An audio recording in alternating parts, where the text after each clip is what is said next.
সুপ্রিয় শিক্ষার্থী, তোমরা নিশ্চয় ভালো আছো। আমি তোমাদের মাঝে আবার একটি গণিত ক্লাসের জ্যামিতি নিয়ে হাজির হয়েছি। আজকে আমি শেখাবো তোমাদেরকে রম্বস। আমরা অবশ্যই আরও আগে ক্লাসে বা আমরা বিগত ক্লাসে আমরা বর্গ জেনেছিলাম, তাই না? বর্গ আমরা জানি সবাই। এখন আমরা আজকে রম্বস জানবো। তাহলে বর্গ কাকে বলে সেখান থেকে আমরা রম্বস আসবো। বর্গ হলো যে চতুর্ভুজের চারটি বাহু সমান এবং কোণগুলোও সমান, তাকে বর্গ বলে। এখানেও কিন্তু রম্বসের ক্ষেত্রেও যে চতুর্ভুজের চারটি বাহু সমান, যে চতুর্ভুজের চারটি বাহু সমান কিন্তু কোণগুলো সমান নয়, কোণগুলো সমান নয় বা সমকোণ নয়, যে চতুর্ভুজের চারটি বাহু সমান কিন্তু কোণগুলো সমকোণ নয়, তাকে রম্বস বলে। রম্বসের ক্ষেত্রে যদি আমাদের জেনারেলি বলে যে একটি রম্বস একে তার বৈশিষ্ট্য লেখো, এটা বলতে পারে। অথবা একটি মাত্র শর্ত থাকবে যে একটি রম্বসের একটি বাহুর দৈর্ঘ্য দেওয়া আছে 6 সেন্টিমিটার, আর একটি শর্ত থাকতে পারে রম্বসের একটি কোণের পরিমাপ দেওয়া আছে 80 ডিগ্রি, 60 ডিগ্রি বা 70 ডিগ্রি। আমরা দুইটি শর্ত নিয়ে একটি রম্বস আঁকবো। জেনারেলি আমরা রাখলাম না, আমরা একেবারে দুইটি শর্ত সাপেক্ষে আমরা রম্বস আঁকবো। সেটা হলো, শর্তগুলো হলো একটি বাহুর দৈর্ঘ্য,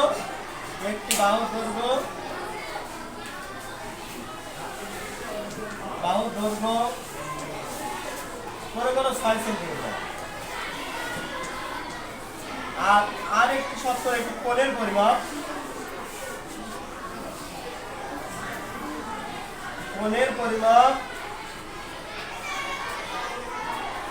আমরা ধরে নিলাম 70 ডিগ্রি।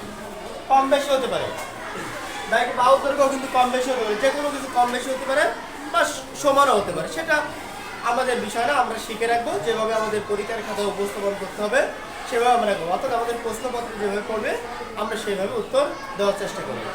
তো এখন আমরা একটি বাহুর দৈর্ঘ্য 6 সেন্টিমিটার ও একটি কোণের পরিমাপ 70 ডিগ্রি, এটা দিয়ে একটি রম্বস আঁকানোর চেষ্টা করব। প্রথমে আমাদেরকে স্কেল লাগবে, এরপর আমাদের 6 সেন্টিমিটার একটি রেখা আঁকতে হবে। আমরা এই 6 সেন্টিমিটার একটি রেখা আঁকবো।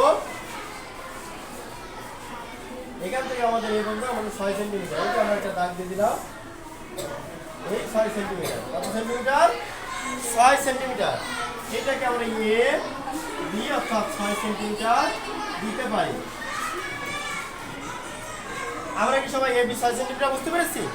এখন আমাদের কাজ হলো পরবর্তীতে আমাদের 70 ডিগ্রি একটি কোণ অঙ্কন করতে হবে। কোণ 70 ডিগ্রি, সেক্ষেত্রে আমাদের চাঁদাটা ধরতে হবে। এখানে ধরার পরে আমরা দেখো এখান থেকে আমরা আবার যাবো, এটা আমরা জানি 90 ডিগ্রি।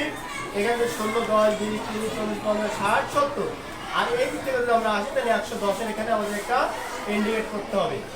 এই আমরা ইন্ডিকেট করে রাখলাম, এটা আমরা একটু অবলোকন করে দিই। এরপর আমাদের কাজ হবে এখান থেকে একটি পরিপূর্ণ একটি দাগ বা একটি রেখা বা একটি ভূত আঁকা, এটা আমরা এঁকে দিলাম।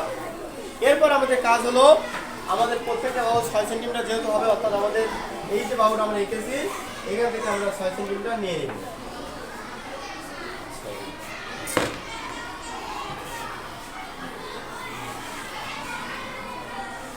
এইটা আমাদের সবগুলো 6 সেন্টিমিটার।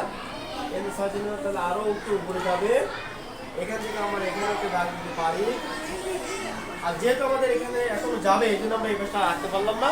আমরা আগে দাগটা লম্বা করে দিই, তারপরে আমরা এটা করতে পারবো। তাহলে আমরা দাগটা আগে লম্বা করার কাজটা করে নিই।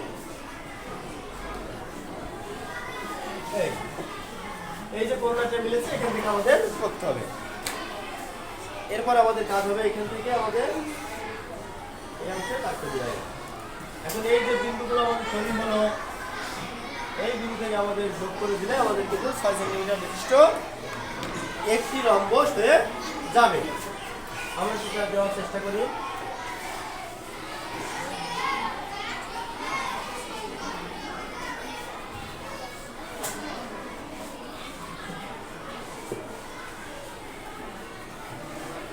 এটাকে আমরা সি দিলাম, এটাকে আমরা ডি দিলাম।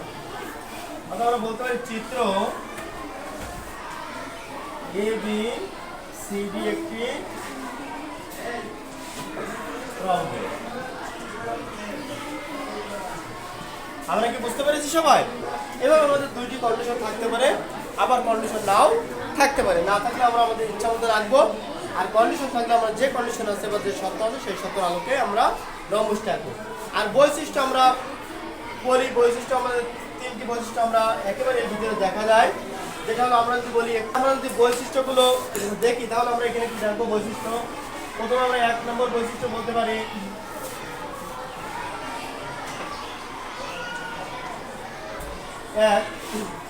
যে 4টি বাহু আছে, তাই না? রম্বসের 4টি বাহু আছে, 4টি বাহু আছে।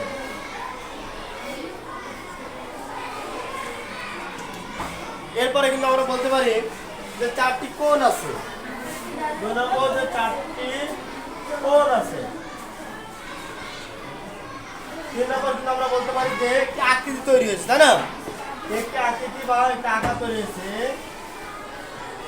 একটি আকৃতি তৈরি হয়েছে।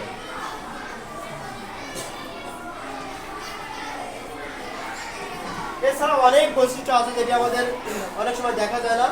আমরা একটু কর্ণ দেখি। দেখো আমরা দেখবো যে এ থেকে ডি একটি কর্ণ, আর সি থেকে ডি একটি কর্ণ।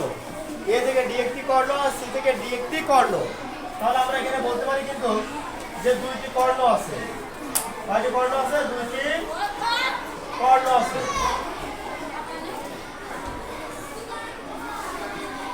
এরপরে কিন্তু আমরা বলতে পারি যে 4টি কোণ আছে। এই 4টি কোণের পরিমাপ কত? 4টি কোণের পরিমাপ 360 ডিগ্রি।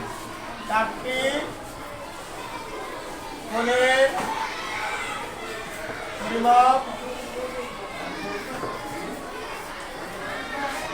360 ডিগ্রি।